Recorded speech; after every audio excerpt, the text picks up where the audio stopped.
Hi, everybody. Welcome to Big Joe's Journal. My name is Joe Tilden, and here we are on a very beautiful day toward, we'll say the middle of May.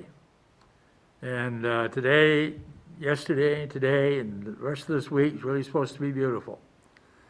There are some signs of spring which are a bit negative, and the forest fire down around Williamstown, Massachusetts, which is just across the state line, just down below Stamford and Reedsboro, Vermont. And they have a forest fire going down there, and there's another one up at Killington. But I understand the one at Killington is pretty well under control. What they're doing now, they're knocking out some pockets of fire that flare up off and on. And of course, that's due to how dry things have been there for a while. And there's another large forest fire going on over in New York State. So it's all part of spring, I guess.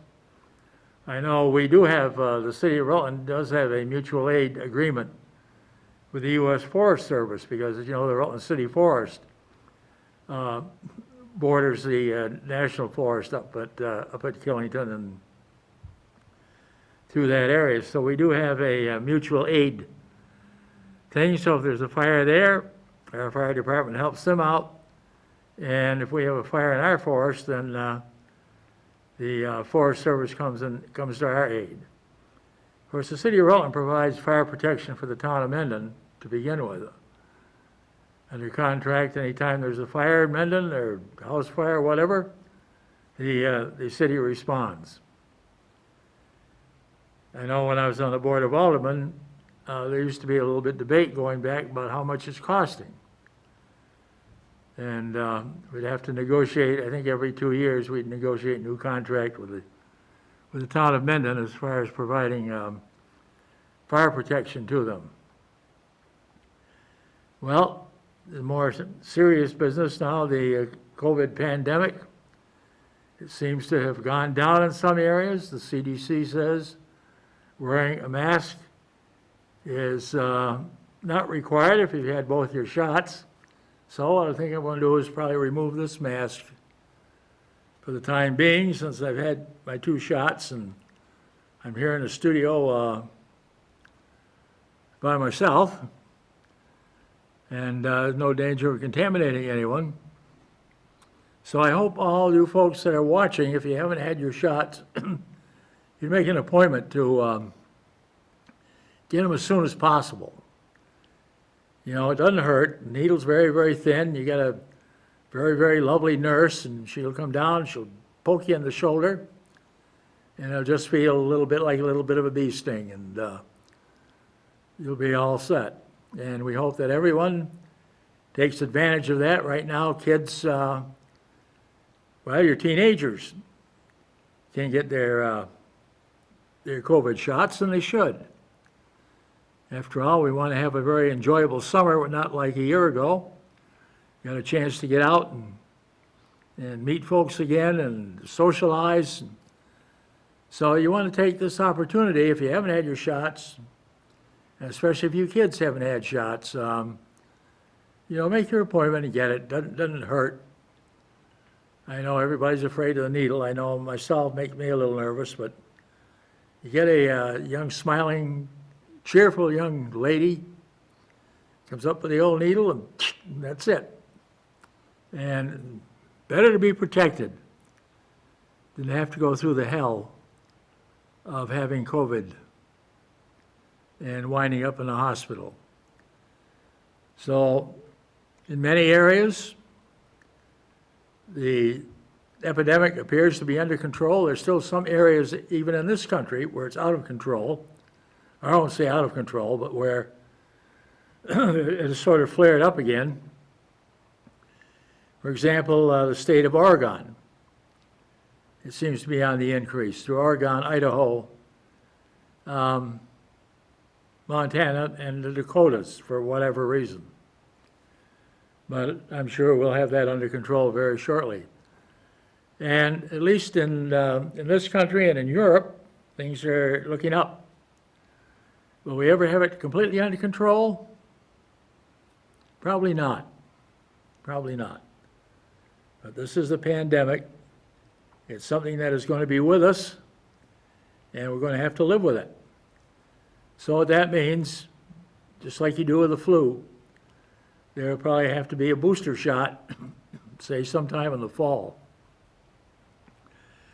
So when you go in and get your pneumonia shot, you get the pneumonia shot one time, and I'm sure they're not going to give the both of them to you at the same time. But you'll get one, then you'll go back maybe a week or two later and get the second one, get the COVID shot. But it's a lot better to be protected and be up and around than to be battling the disease. That is for sure. Well, other items that we have earlier on this day, this is the 17th, and earlier, of course, up in, a few miles north of Montreal, there was an earthquake. And it pretty well rattled the city of Montreal and the surrounding area there. It shows that Mother Nature can strike just about anywhere, not only in California with the forest fires and earthquakes, but also out here on the East Coast with the forest fires that we're having right now. Right now, they're telling us that the one in Williamstown, Massachusetts, so far no homes or other structures are in danger. But we will see how that goes. They've got to get it under control and extinguish it. And there is another big forest fire out in California. And the feeling is that that might be a work of an arsonist. Well, the National Park Service is preparing for a banner summer. And reservations at our federal parks, there's one in particular, I think, maybe it's Yellowstone. They're booked right through to August. And so if you're going to go into Yellowstone, you already have to have accommodations at one of the hotels there and so forth to be admitted at this particular time. And I would suspect here in Vermont, our Department of Forest, Parks, and Recreation should be in about the same situation. Excuse me. They're pretty well booked up. As you know, our state parks open Memorial Day weekend, which is 2 weeks down the road. And we've got a lot of beautiful, beautiful state parks here in Vermont. In our area, we've got Lake St. Catherine, Lake Bomazeen, Half Moon, which is up in Hubbardton. You go on the west side of Lake Bomazeen, go up that back road up by Glen Lake. And Half Moon it's more or less a pond. But it's still a great recreation area. That's for camping.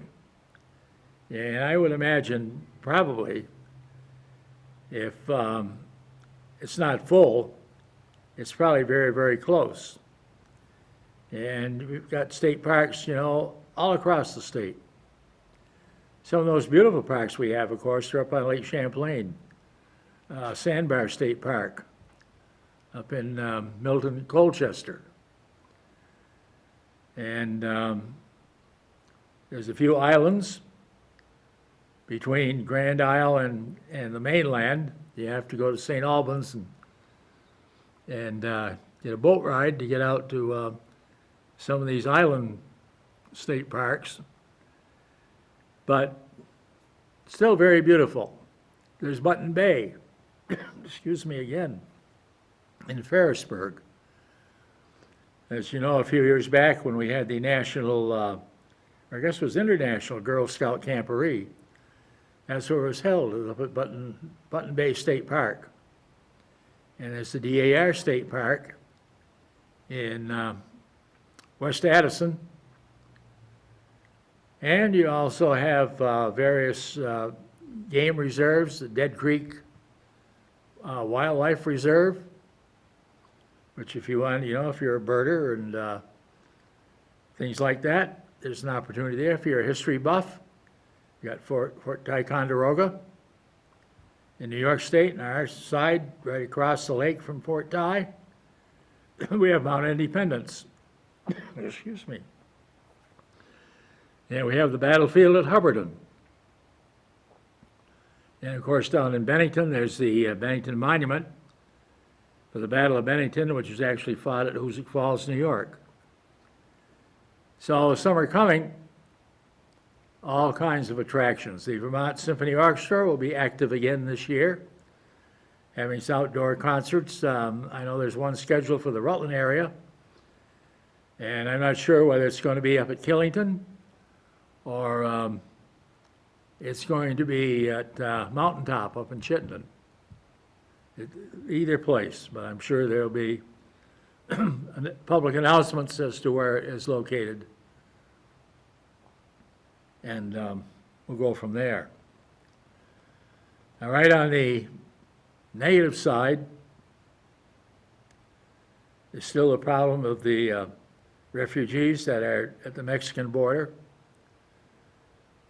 Children separated from their parents. And it's very, very difficult for the government now that's trying to reunite these kids with their parents to find the parents, find where they are. Some parents just abandoned their kids and went back home, back to Guatemala or wherever it is they came from. They want their children to become United States citizens and have a better life than they had. But the answer is not to abandon your kids. And even worse, to have your kids taken away from you. Hopefully, that is being reversed by the Biden administration. And will all these kids get back with their parents? Probably not. But a large, large share of them will.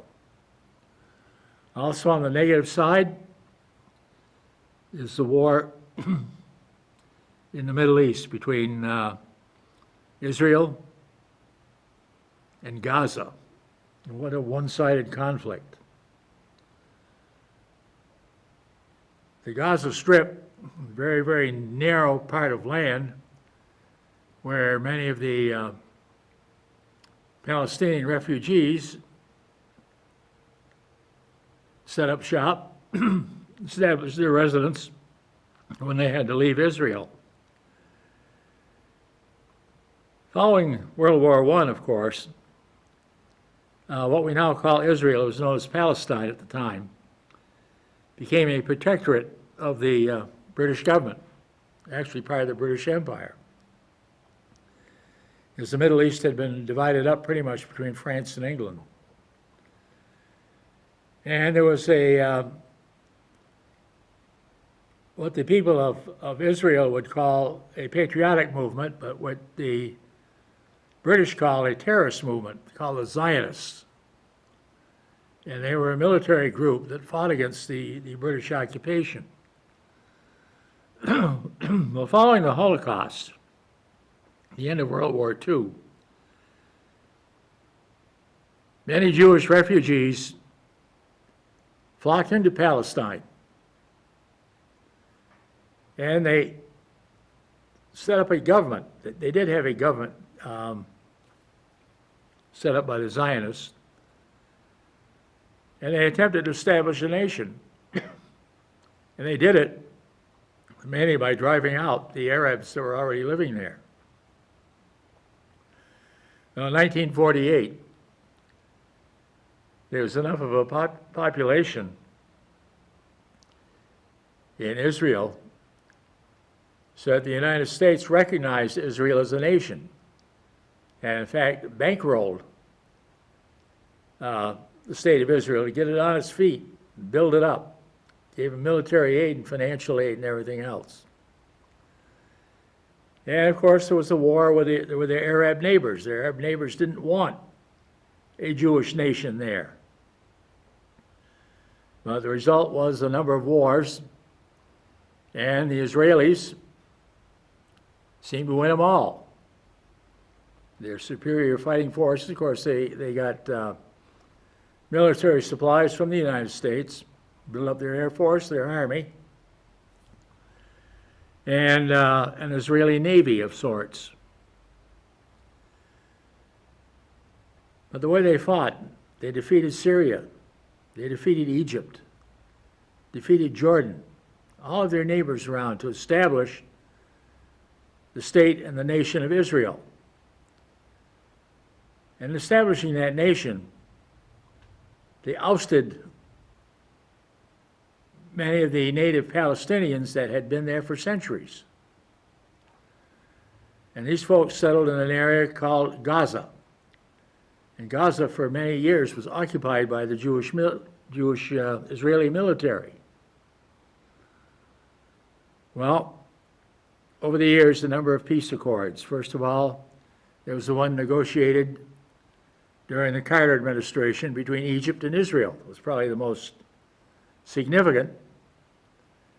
There was also peace accords between Jordan and Israel.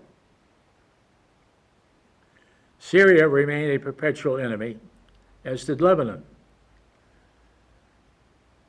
The peace treaty between Israel and Egypt was negotiated between, the Egyptian president's name was Sadat at the time, and the Israeli prime minister was Golda Meir. Now, Golda Meir was born in Milwaukee, Wisconsin. And that's where she grew up and was educated. And she went to Israel to become a citizen over there, and in so doing, she became Israel's second prime minister. She succeeded Ben-Gurion, who was regarded as the founding father of the Israeli nation.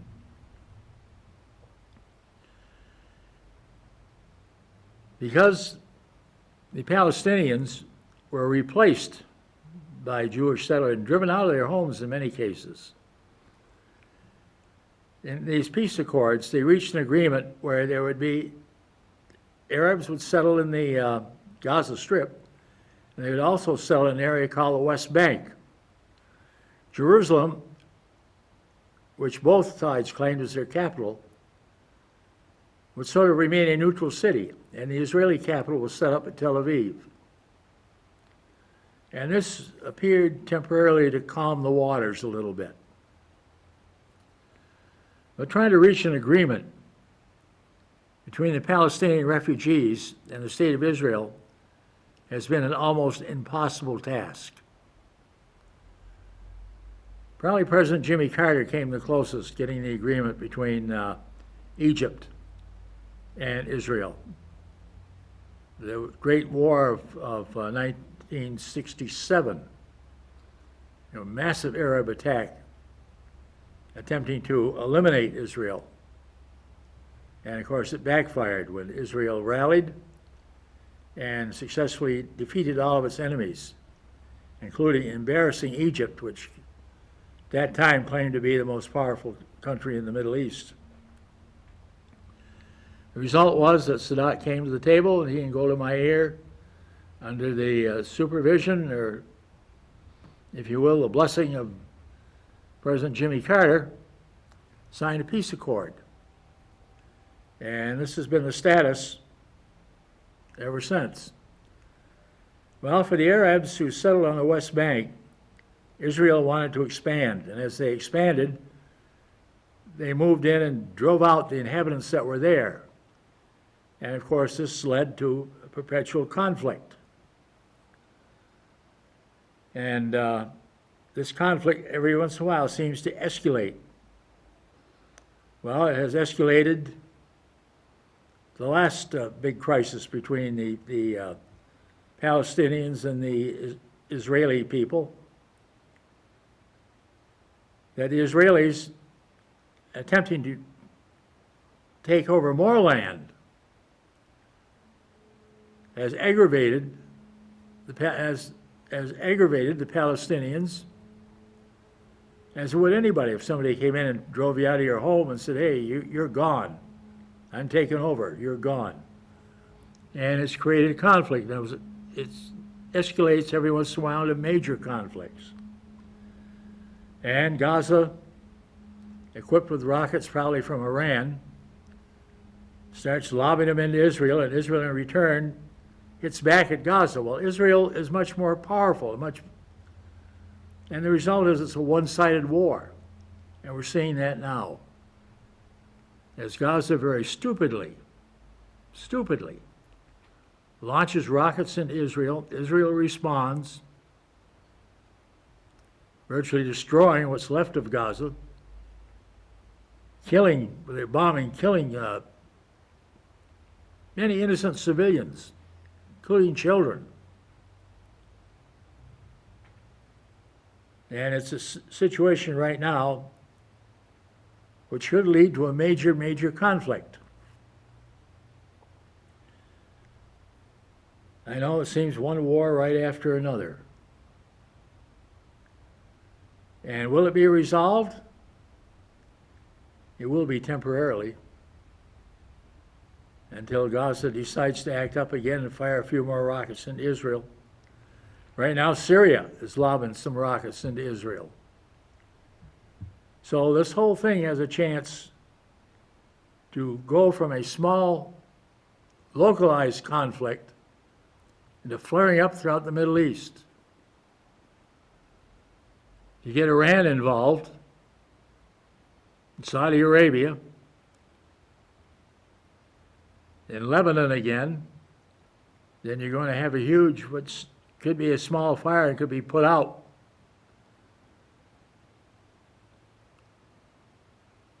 Could burst into a huge conflict.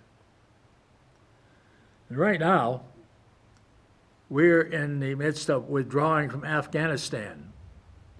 A number of people are criticizing that. They said, well, we shouldn't be leaving, we should be staying there. But in my opinion, I think President Biden is right. You've been there 20 years. If you stay there another 20, it wouldn't make a bit of difference. The Taliban would still be there. The Afghan government would be just as corrupt. Not going to get any better. And we'd still be losing personnel. And for what? You ask yourself, what's the purpose? Well, originally we went in there, of course, to capture Osama bin Laden. And that's been done. He's been killed. His remains have been dumped at sea. And right now, the only thing we're doing, we're propping up a corrupt government over there. And if they want a country, they want to stay free, then what they've got to do is defend themselves. We have trained the military, done our very best. In many cases, the military we have trained has turned on us. We've had a number of casualties over there caused by so-called friendly fire, meaning fire from those who should be on our side. You look at our history in the Middle East, and you have to wonder how many times we've been duped. Saudi Arabia, supposedly our ally, yet it's one of the most oppressive governments in the world.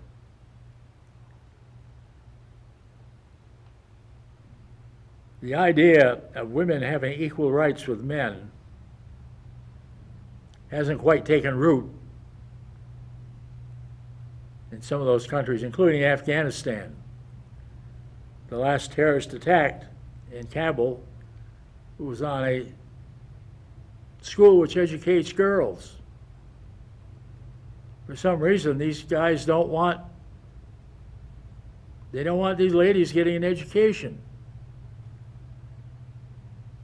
The idea that the male is the head of the household and women are his property still exists over there.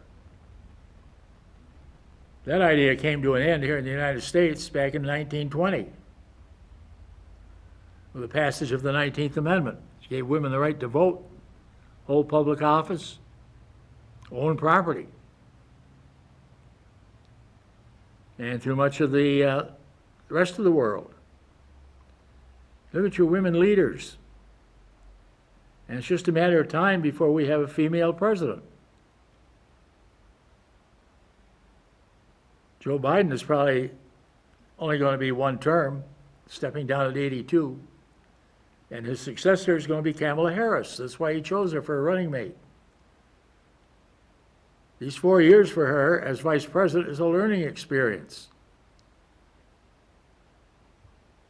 So when Joe Biden steps down, January 20th of 2025, she'll be ready to take over. She'll be able to hit the ground running.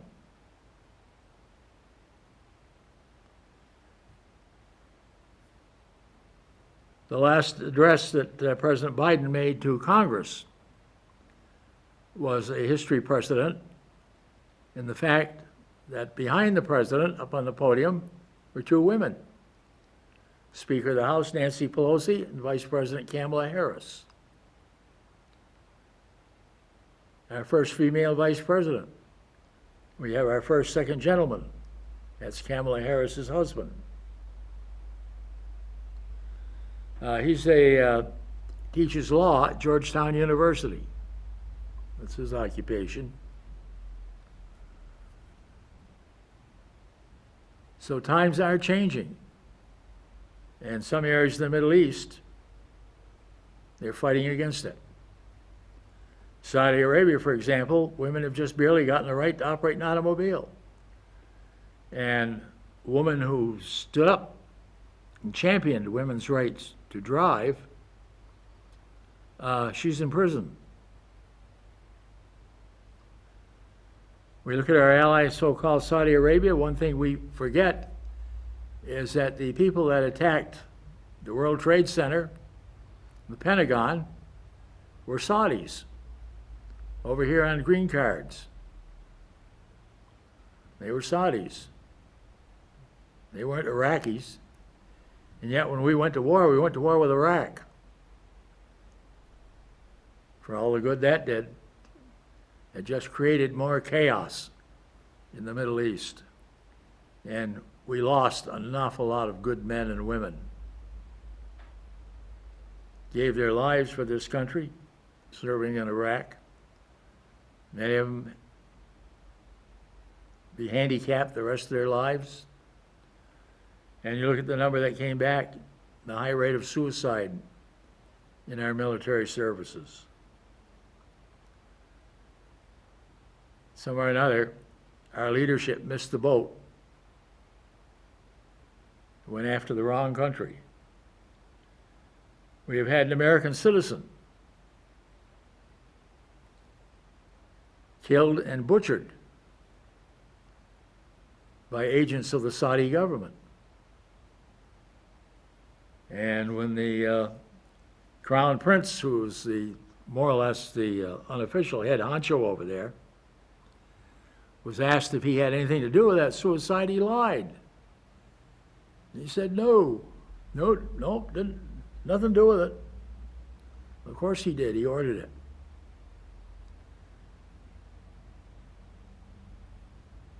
But we have to look at what we're doing, what our priorities are. Right now, of course, the main concern of our government is getting that mess in Israel straightened out.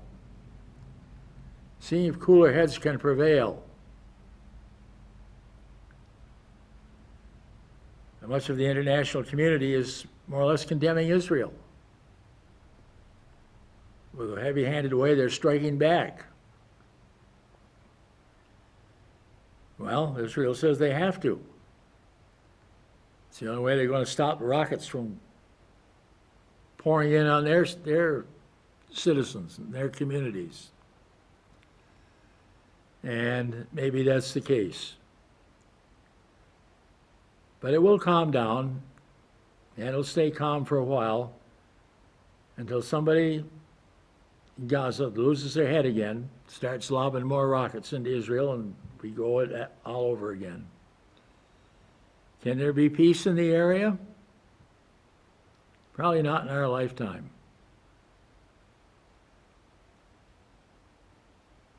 Very, very, very difficult situation to do.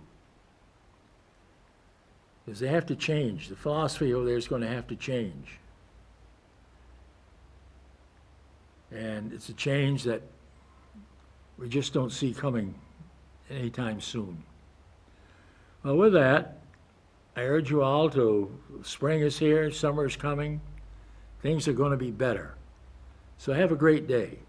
May Almighty God, in His infinite wisdom, continue to bless these United States of America. God bless you. Have a great week, and we'll see you all next week.